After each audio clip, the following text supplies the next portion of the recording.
പരിശുദ്ധ അമ്മ ജീവനോടെ പ്രത്യക്ഷപ്പെട്ട ഈ ആൾത്താരയിൽ എൻ്റെ കുടുംബമായിട്ട് വന്ന് സാക്ഷ്യം പറയാൻ സാധിച്ചതിൽ നന്ദി പറയുന്നു. എൻ്റെ പേര് സാൻഡ്ര സബിൻ. എൻ്റെ ആദ്യത്തെ ഉടമ്പടി നിയോഗം, ഞാനൊരു ബേസിക്കലി ഒരു നേഴ്സാണ്. അപ്പോൾ UK ഞാൻ ഹെൽത്ത് കെയർ അസിസ്റ്റൻ്റാണ് വർക്ക് ചെയ്തുകൊണ്ടിരുന്നത്. അപ്പം എനിക്കറിയാം എൻ്റെ ഒരു കഴിവ് എബിലിറ്റിയൊക്കെ. അപ്പോൾ OET എത്ര തവണ ഈ പിള്ളേരെ വെച്ചുകൊണ്ട് എനിക്കൊത്തിരി ടൈം വേണ്ട ആളാണ് പഠിക്കാനൊക്കെ. അപ്പോൾ ഒരു ഓൺലൈൻ കോഴ്സിന് ജോയിൻ ചെയ്തായിരുന്നു. പക്ഷേ ആ ബുക്കുകൾ പോലും എനിക്ക് മുഴുവനായിട്ട് വായിക്കാനൊന്നും ഇതുവരെ സാധിച്ചിട്ടില്ല.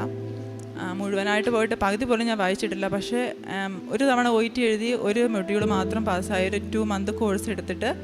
അപ്പം ഞാൻ അന്ന് ആ OET സെൻറ്ററിൽ പോയപ്പോൾ ഞാൻ ഉപ്പിട്ട് പ്രാർത്ഥിച്ചു, മാതാവേ എനിക്ക് ഇനി ഇവിടെ വരാൻ ഇടയാക്കരുതെന്നാണ് പ്രാർത്ഥിച്ചത്. പക്ഷേ അമ്മ അത് സാധിച്ചു തന്നു. അതെങ്ങനെയാണെന്ന് ചോദിച്ചിട്ടുണ്ടെങ്കിൽ രാജ്യത്തിൻ്റെ നിയമം മാറ്റിയിട്ട് തന്നെയാണ്. കാരണം UK പുതിയ റൂള് വന്നു.